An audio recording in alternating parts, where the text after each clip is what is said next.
नमस्कार दोस्तों, मेरा नाम है शिवम और आप देख रहे हैं आपका अपना YouTube channel Shivam Verma excellence.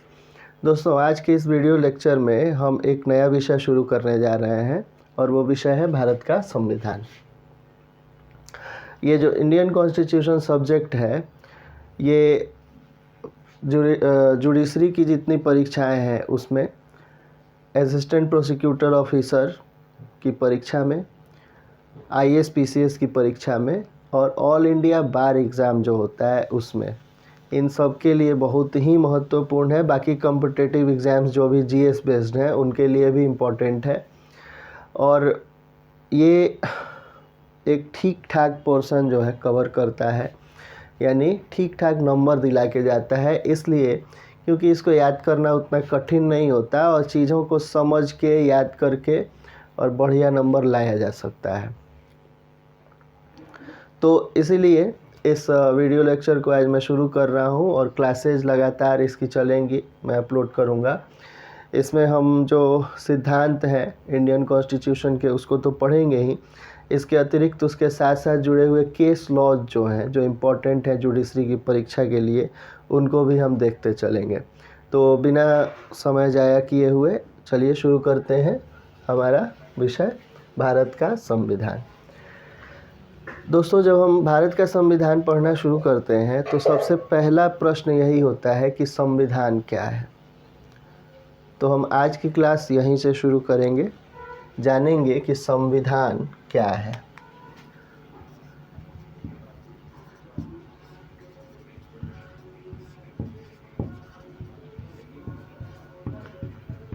संविधान क्या है, सिंपल वे में मैं अगर कहूँ तो ये एक रूल बुक है, बस रूल बुक है ना। लेकिन सिर्फ इतने से तो काम चलने वाला है नहीं, मैं रूल बुक कह दूँ और हो गया कि रूल बुक है। किस विषय में रूल बुक है? जैसे अगर आप रोड पे चल रहे हैं तो वहाँ पे ट्रैफिक रूल्स हमें फॉलो करने होते हैं, यानी कि आपको बाएं से चलना है, लाल बत्ती देख के रुकना है, हरी बत्ती देख के चलना है, ये ट्रैफिक रूल्स हैं। आप कहीं भी कुछ भी कर रहे हैं तो उसमें कुछ ना कुछ नियम है और अच्छा नागरिक वही होता है जो नियमों को फॉलो करता है। और ये तो वैसे ही भारत का संविधान सुप्रीम लॉ ऑफ इंडिया है, तो एक नियम स्थापित करता है। कैसा नियम? ऐसा नियम जिससे देश चल सके, ऐसा नियम जिससे विधि का शासन स्थापित हो सके। तो इसी चीज़ को हम परिभाषा के रूप में देखते हैं कि किस तरीके का नियम जो है ये स्थापित करता है और उसी से संविधान की परिभाषा एक्चुअली निकलती है। तो संविधान की परिभाषा के विषय में हम ये लिख सकते हैं कि कुछ मूलभूत सिद्धांतों का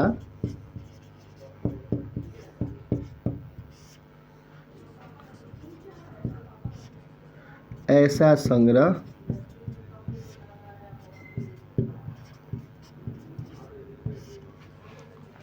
जिसके आधार पर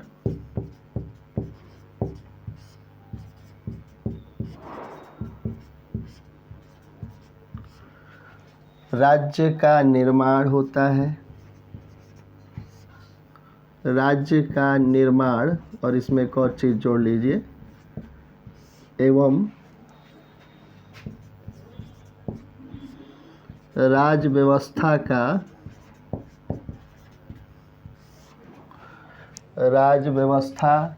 का संचालन होता है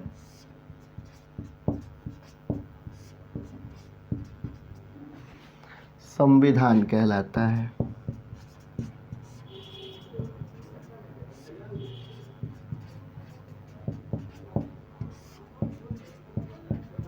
है ना? कुछ मूलभूत सिद्धांतों का ऐसा संग्रह जिसके आधार पर राज्य का निर्माण एवं राज्य व्यवस्था का संचालन होता है संविधान कहलाता है। इसमें एक चीज़ और जोड़ी जा सकती है, ये तो सबसे सिंपलेस्ट वे है परिभाषा बताने का, इसको भी एक बार और समझ लेंगे। और क्या जोड़ा जा सकता है इसमें? यहाँ जोड़ा जा सकता है कि संविधान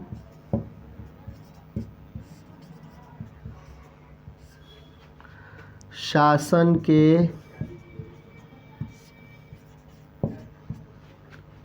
अंगों, शासन के अंग हैं कौन कौन से? तो शासन के अंग है विधायिका, कार्यपालिका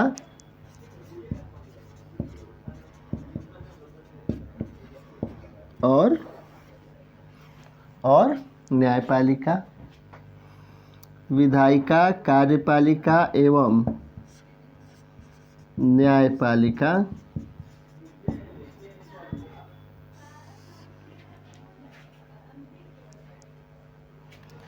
की स्थापना करता है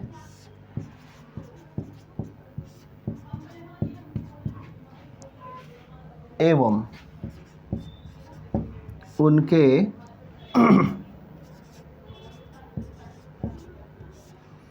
कार्यों का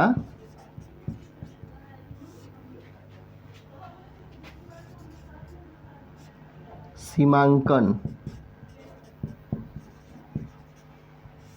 करता है।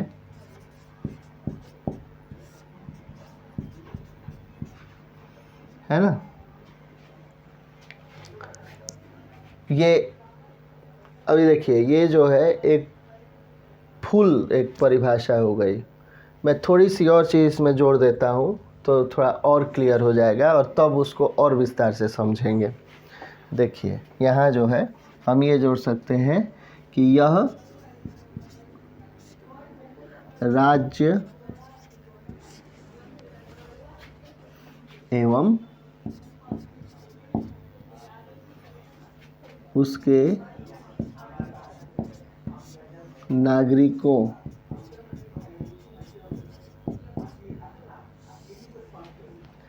के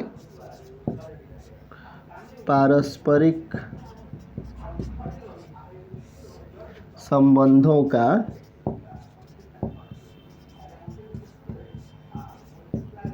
विनियमन यानी रेगुलेशन, विनियमन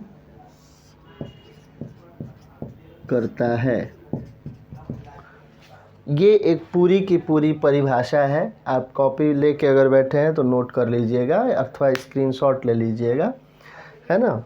ये पूरी की पूरी जो परिभाषा है ये आपको याद कर लेनी है। आइए इसको समझते हैं। देखिए मैंने पहले ही कहा है कि ये रूल बुक है ना, तो मूलभूत सिद्धांत तो हैं इसमें। ये जो संग्रह है इन सिद्धांतों का, यानी ये जो रूल्स हैं, ये जो सिद्धांत है जिनको मैं सिद्धांत कह रहा हूँ, इसी के आधार पर किसी राज्य का निर्माण होता है ना। यानी कि व्यवस्था जो है उसकी स्थापना होती है। जैसे हमारा देश है तो देश में विधायिका, कार्यपालिका, न्यायपालिका, जैसे कि मैंने आगे लिखा है, वो तो स्थापित होगी।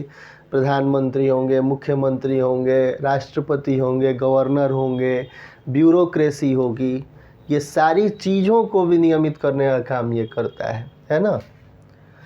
इसके साथ ही संविधान शासन के अंगों विधायिका, कार्यपालिका एवं न्यायपालिका की स्थापना करता है। मैंने अभी ये बताया है।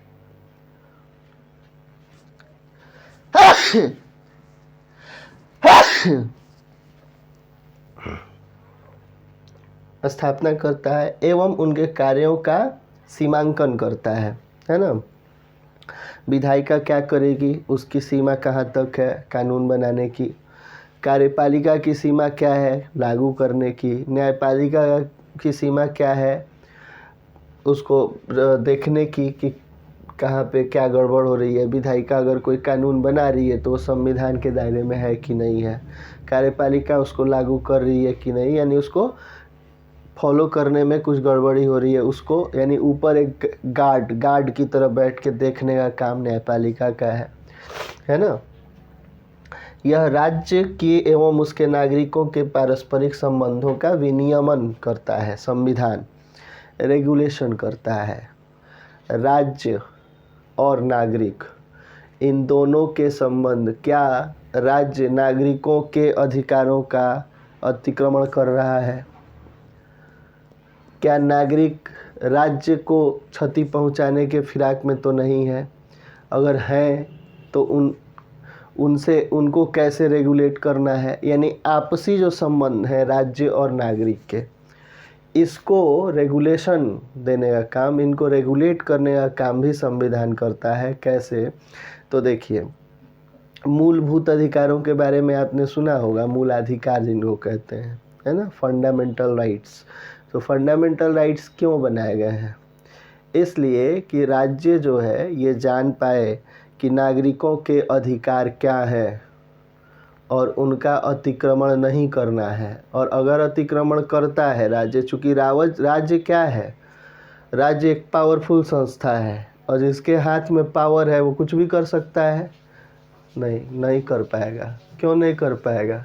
क्योंकि भारत का संविधान है ना, वो मूलाधिकार देता है नागरिकों को। तो राज्य ज़्यादा पावरफुल ना हो जाए और नागरिक अधिकार लेने के बाद अपने कर्तव्य ना भूल जाए।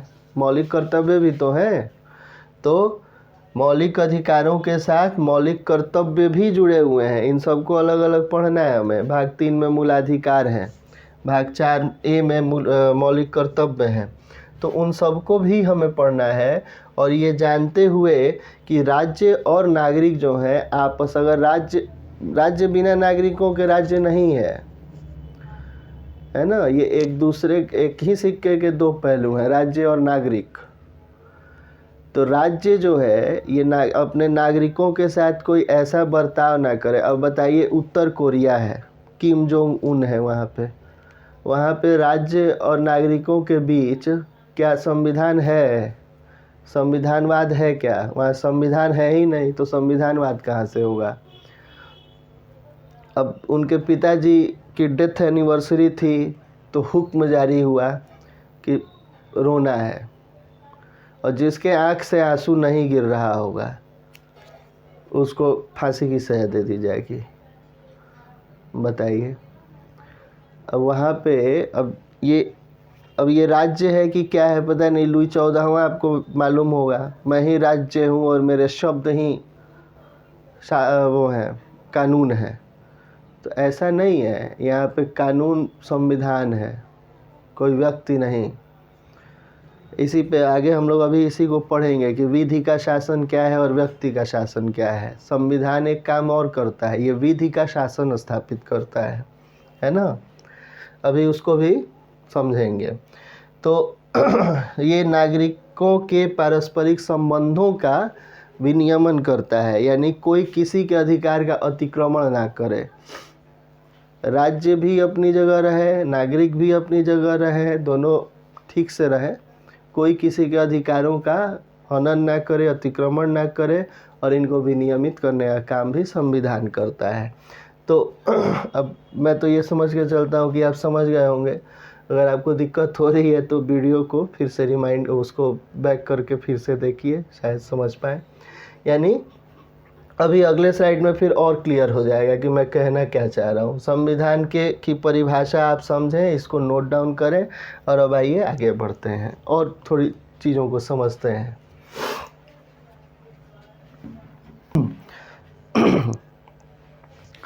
अभी मैंने कहा है कि भारत का संविधान जो है वो एक और कार्य करता है, और वो है विधि का शासन स्थापित करना, है ना। अच्छा, मानिए कि एक शासन है जो है व्यक्ति का शासन, किसी व्यक्ति विशेष का शासन, है ना। और दूसरा है जिसको मैंने अभी कहा है विधि का शासन। प्रोफेसर डाइसी एक हुए और डाइसी ने इस शब्द को दिया विधि का शासन, रूल ऑफ लॉ।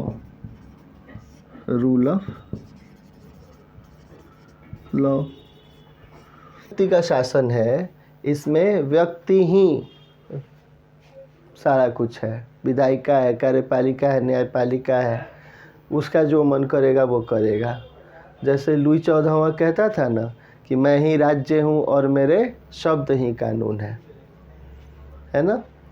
और जब एक हाथ में किसी के सत्ता है, अगर वो पागल हो जाए और जैसा जो मन करे वो करना शुरू कर दे, जैसे एडोल्फ हिटलर जर्मनी का, है ना। और एक आदमी के हाथ में जब सत्ता आ जाती है तो पागल हो ही जाता है। पागल ना हो इसका कोई प्रश्न ही नहीं है, वो पागल होगा ही होगा। क्या कहते हैं रामायण में तुलसीदास जी रावण के बारे में कि अस कहूँ नर उपजा जग माही, प्रभुता पाई जाई मद नाही। ऐसा कोई नर ही नहीं हुआ धरती पे जिसको प्रभुता अगर प्राप्त हो जाए तो वो मदमस्त ना हो जाए, है ना। तो एक आदमी के हाथ में अगर शासन आ जाए तो फिर उसका मद में चूर हो जाना बनता है, पागल हो ही जाएगा। तो वही है व्यक्ति का शासन। दूसरा उल्टा हम बात कर रहे हैं विधि के शासन की, जिसको स्थापित करने का काम करता है संविधान, है ना। भारत का संविधान नहीं, कोई भी संविधान विधि का शासन स्थापित करता है। क्या करता है विधि? विधि का शासन, इसको दूसरे शब्दों में कहेंगे सीमित शासन, यानी शासन को सीमित कर देता है विधि का शासन। विधि के शासन को ही हम कहते हैं सीमित शासन, है ना, लिमिटेड रूल। अब ये सीमित शासन कैसे? तो ये क्या करेगा, शक्ति को एक जगह, विधि का शासन जो है वो शक्ति को एक जगह केंद्रित नहीं होने देगा। जैसे यहाँ राजा के हाथ में सारी शक्ति केंद्रित है, राजा ही तीनों है, कानून बनाने वाला, लागू करने वाला और कहाँ लागू हुआ नहीं हुआ, सही कानून है कि नहीं देखने वाला, ये सब राजा ही है। जबकि विधि का शासन जो है ये तीन शक्ति के पृथक्करण के सिद्धांत पर काम करता है। शक्ति का पृथक्करण, शक्तियों का सेपरेशन ऑफ पावर, शक्तियों का पृथक्करण। क्या है शक्तियों का पृथक्करण? तो शासन को तीन जगह पे बांट दिया जाए, अगर विधायिका, कार्यपालिका और न्यायपालिका। शासन के अंग जो है उनको स्थापित करना और शक्तियों का केंद्रीकरण नहीं होने देना, विकेंद्रीकरण करना, डिसेंट्रलाइज करना। यानी तीन जो शासन के तीनों अंग हैं, तीन अंगों की स्थापना विधि का शासन करता है और इन तीन को अलग अलग, सब शक्ति एक जगह रहेगी ही नहीं, है ना। तो फिर डिवेस्टेटिंग स्टेट नहीं आएगा। कहने का मतलब ये कि उपद्रवी शासन नहीं होगा, अन्यथा राजा का जो मन वो करेगा, है ना। राजा के सामने कोई आता था और बोलता था कि आँख फोड़ दी किसी ने, तो बोला पकड़ के लाओ उसकी भी आँख फोड़ो। अब वहाँ पे ये सिद्धांत ही नहीं है कि ट्रायल चलाओ, भाई मेरी आँख फोड़ी है तो उसका आँख फोड़ो। कभी कभी तो ये भी होता था कि मेरी आँख फूटी और किसी और को जिसने फोड़ी तो वो नहीं मिला तो किसी और को लाके उसकी आँख फोड़ो, बदला तो लेना है। तो ये राजा का शासन था, राजतंत्र। ये राजतंत्र यहाँ नहीं है। भारत का संविधान या कोई भी संविधान जो है वो विधि का शासन स्थापित करता है, यानी शक्तियों को एक जगह केंद्रीकृत नहीं होने देता और उसका विकेंद्रीकरण कर देता है। विधायिका जो विधि बनाए, कानून बनाए, संसद हमारे यहाँ है ना, संसद भवन, तो विधायिका कानून बनाती है, कार्यपालिका उसको लागू करती है, कार्य का पालन करवाती है कार्यपालिका, और न्यायपालिका देखती है कि जो विधायिका ने कानून बनाया वो संविधान के जो सिद्धांत हैं, जो उसमें नॉर्म्स एंड कंडीशंस हैं, उसको फॉलो कर रहा है कि नहीं कर रहा, कार्यपालिका ठीक से लागू करा रही है कि नहीं करा रही है, ये काम देखने का है न्यायपालिका का। न्यायपालिका, इसका नाम ही है न्यायपालिका, न्याय का पालन कराती है। तो ये विधि का शासन स्थापित करवाया किसने? संविधान ने। इसीलिए संविधान इम्पोर्टेंट है। अगर मैं आपसे प्रश्न पूछूं कि भारत में सबसे ऊपर कौन? संसद, राष्ट्रपति, संविधान और प्रधानमंत्री, तो आपका जवाब होना चाहिए संविधान। संविधान से कुछ भी ऊपर नहीं है, सुप्रीम लॉ ऑफ इंडिया है ये, सब कुछ इसके नीचे, सुप्रीम लॉ ऑफ इंडिया। परिभाषा तो हमने एक ठीक से जान ही ली थी, अब इसको भी जानिए कि संविधान विधि का शासन स्थापित करने की बात करता है। ये कहता है कि शक्तियों का एक जगह केंद्रीकरण नहीं होना चाहिए, शक्तियों का विकेंद्रीकरण करो। जब शक्ति एक जगह नहीं रहेगी तो वो डिवेस्टेटिंग स्टेट नहीं होगा। सामान्यतः क्या होता है हमारे यहाँ आसपास, जो कार्यपालिका का सबसे सीधा रूप है वो दरोगा जी हैं। दरोगा जी को देखिए बहुत ताव में रहते हैं। आजकल एक वीडियो वायरल हो रहा था, मैंने भी देखा था कि एक लड़के को जिसने ट्रैफिक नियम तोड़े थे उसको वो लात मार रहे हैं, है ना। तो ये राजतंत्र नहीं है कि आप किसी को पकड़ के पीट देंगे या जो मन करेगा वो कर देंगे, है ना। यहाँ पे कानून है। लाइन हाजिर हो गए हैं हालांकि, तो यहाँ कानून है, कानून का शासन, विधि का शासन, रूल ऑफ लॉ है। यानी किसी व्यक्ति का शासन नहीं। ऐसा नहीं है कि राष्ट्रपति महोदय जो कहेंगे वही होगा, नहीं, जो कानून कहेगा वही होगा। लोकतंत्र में जनता जो कहेगी वही होगा, जनता जनार्दन होती है, और जनता जनार्दन जो कहेगी वो होगा, न कि राजा जो कहेगा वो होगा। मेरा वचन ही है शासन, वो वाला सिद्धांत नहीं है कि राजा जो कहे वही होना शुरू हो जाए। तो मैंने ये कहा है कि ये सीमित शासन जो है, विधि का शासन क्या करता है? सीमित शासन। कैसे? विधायिका को सीमित कर दिया इसने कि तुम इतना ही काम करोगे, कार्यपालिका को सीमित कर दिया कि तुम्हारा काम लागू कराना है, सारी ब्यूरोक्रेसी इसी में आती है, न्यायपालिका को भी सीमित कर दिया, यानी तीनों के काम बांट दिए गए। लिमिटेड काम आपके हैं, इससे बाहर नहीं जाना। कभी कभी क्या होता है कि न्यायपालिका जो है विधायिका के कार्य में हस्तक्षेप करने लगती है, कभी कार्यपालिका के काम में हस्तक्षेप करने लगती है। तो ये चीज़ जो है ये गलत टेंडेंसी है, तो कई बार इसकी आलोचना भी होती है। तो हमारे यहाँ शक्तियों के पृथक्करण का सिद्धांत है, इसको बार बार याद रखना चाहिए, इसको भूलना नहीं चाहिए कि हम विधि के शासन के अंतर्गत आते हैं, है ना। अच्छा, ये एक और चीज़ है, व्यक्ति का शासन जो है इससे एक चीज़ और निकलती है, बहुमत का शासन, है ना, बहुमत का शासन। अब आप कहेंगे कि सर विधि का शासन या बहुमत का शासन, बात तो एक ही है, बहुमत का शासन। क्यों? क्योंकि मैंने अभी कहा है कि जनता जनार्दन होती है, तो जनता तो बहुमत में है।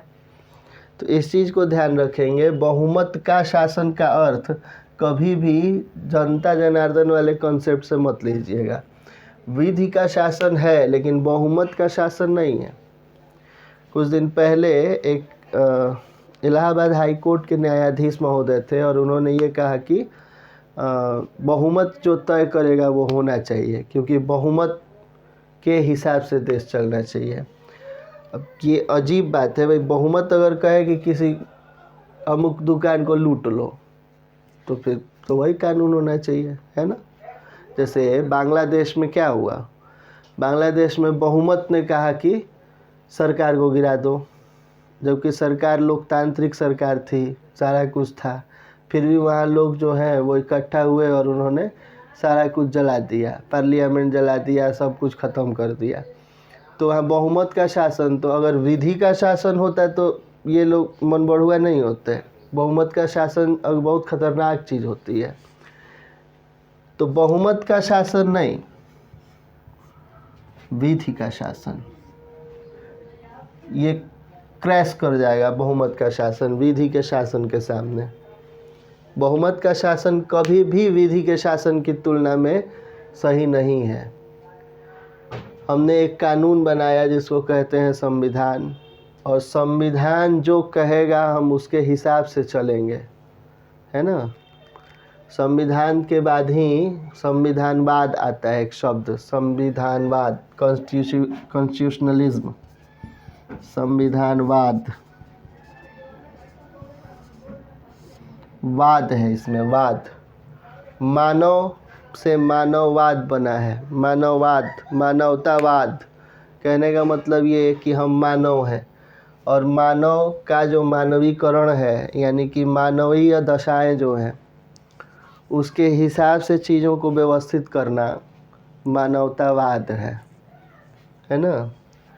संविधान के अनुरूप सत्ता को चलाना, शासन को चलाना, व्यवस्था को चलाना संविधानवाद है।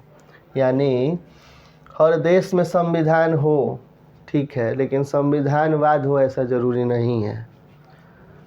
संविधान होने के बावजूद भी संविधानवाद नहीं हो सकता। इसका जीता जागता उदाहरण नेपाल है। संविधान है, बावजूद इसके वहाँ संविधानवाद नहीं है। पाकिस्तान है ना। पाकिस्तान तो और सबसे बढ़िया उदाहरण है।